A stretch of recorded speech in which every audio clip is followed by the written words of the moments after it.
एक ऐसा संगठन जिसमें पूरी दुनिया के 20 सबसे पावरफुल देश शामिल हैं। ऐसे एक ग्रुप का नाम है G20।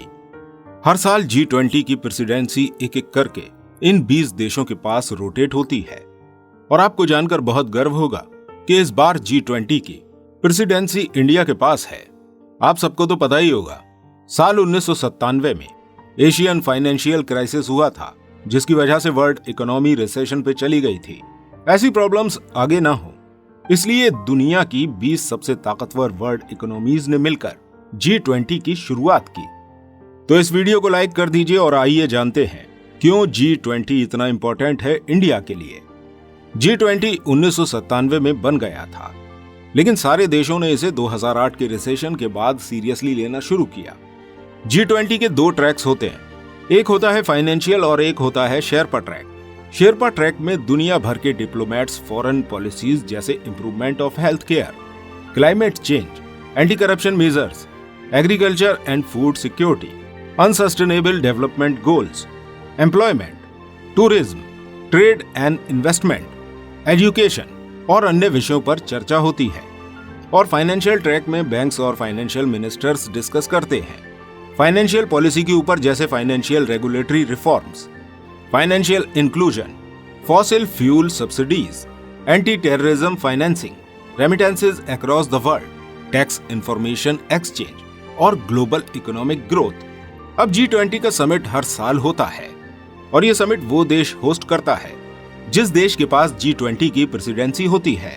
और इस साल यानी 2023 में G20 की प्रेसिडेंसी इंडिया के पास है, तो इंडिया 2023 में G20 होस्ट करेगा।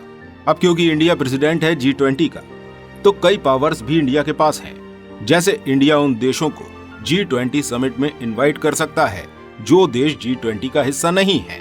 जैसे कि इस साल भारत ने Bangladesh, Mauritius, Netherland, Nigeria, Oman, Singapore, Spain, Egypt और UAE को भी इनवाइट किया है जो G20 का हिस्सा नहीं है, और इससे भारत के दूसरे देशों के साथ रिश्ते मजबूत हुए हैं। इसके अलावा प्रेसिडेंट कंट्री में G20 की मीटिंग होस्ट की जाती है। भारत इस साल 200 से ज्यादा G20 की मीटिंग्स लेने वाला है, जिसमें 32 अलग सेक्टर्स को ध्यान में रखा गया है। इसके अलावा प्रेसिडेंट कंट्री पास्ट और फ्यूचर G20 प्रेसिडेंट कंट्रीज के साथ मिलकर G20 का एजेंडा और पॉलिसीज डिस्कस करके सेट करते हैं। जैसे 2023 में इंडिया के साथ पास्ट G20 प्रेसिडेंट इंडोनेशिया और फ्यूचर प्रेसिडेंट ब्राजील के साथ मिलकर G20 के एजेंडाज और पॉलिसीज डिस्कस करेंगे। फिर वो पॉलिसीज फाइनलाइज होंगे। इन तीनों फ्यूचर, पास्ट और प्रेजेंट G20 प्रेसिडेंट्स की मीटिंग को ट्रोइका कहते हैं। ये G20 के ऑफिशियल मैनेजिंग अथॉरिटी होते हैं। इन ट्रोइका के नीचे अलग अलग इश्यूज पे G20 के दो ब्रांचेस होते हैं, जिसे हमने पहले ही दिखाया था, शेरपा और फाइनेंशियल। अब ये तो हुई G20 के एजेंडे की बात, पर प्रेसिडेंट कंट्री खुद का भी एक एजेंडा सेट करती है।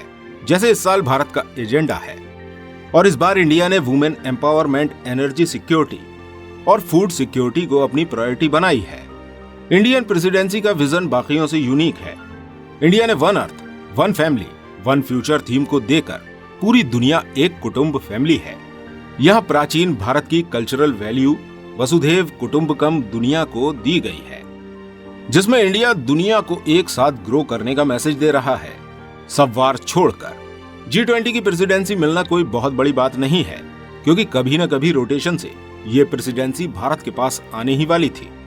पर इस प्रेसिडेंसी को हम कैसे इस्तेमाल करते हैं, ये बहुत इंपॉर्टेंट है, क्योंकि G20 प्रेसिडेंसी भारत के पास है तो पूरी दुनिया की आंखें भारत के ऊपर हैं।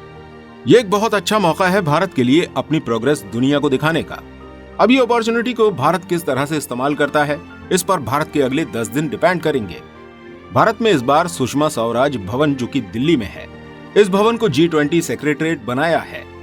यानी इस साल G20 के सारे कामकाज इस भवन से होंगे।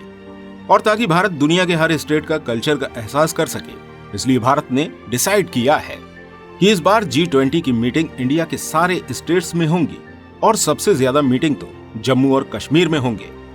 G20 का प्रेसिडेंट होना भारत के लिए इसलिए भी इंपॉर्टेंट है क्योंकि G20 कंसिस्ट करता है 85% of global GDP, 75% of international trade और उसके साथ साथ 60% ऑफ ग्लोबल पॉपुलेशन। आपको पता होगा G77 मतलब सारे डेवलपिंग कंट्रीज का ग्रुप, पर G20 इकलौता ऐसा ग्रुप है जिसमें डेवलप्ड और डेवलपिंग कंट्रीज दोनों एक साथ हैं। और भारत के पास G20 प्रेसिडेंसी आने की टाइमिंग बहुत ही महत्वपूर्ण है, क्योंकि इस वक्त बहुत सारे एक्सट्रीम जियोपॉलिटिकल और जियो इकोनॉमिक स्ट्रेस हैं। उसके साथ साथ इंडिया की क्रेडिबिलिटी बढ़ती जा रही है दुनिया में। तो देखने की बात होगी मल्टीलैटरलिज्म मतलब बहुत सारी जगह के प्रॉब्लम कैसे हैंडल करेगा। डेवलप्ड कंट्रीज ने UNFCCC पेरिस और क्योटो प्रोटोकॉल के अंतर्गत वादा किया था कि वो डेवलपिंग कंट्रीज को फाइनेंशियल एड देंगे, पर ये प्रोटोकॉल अभी तक पूरे नहीं हुए हैं। India as a president of G20 इस विषय पर बात कर सकता है, इसलिए UN ने भी कह दिया है कि इंडिया का G20 प्रेसिडेंट बनना गरीब देशों के लिए भी बहुत ही अच्छी बात है। तो दोस्तों, आज की वीडियो में बस इतना ही। क्या भारत को G20 से फायदा होगा? कमेंट करके जरूर बताएं। अगर आपको वीडियो अच्छी लगी हो तो लाइक, शेयर एंड सब्सक्राइब करना मत भूलिएगा।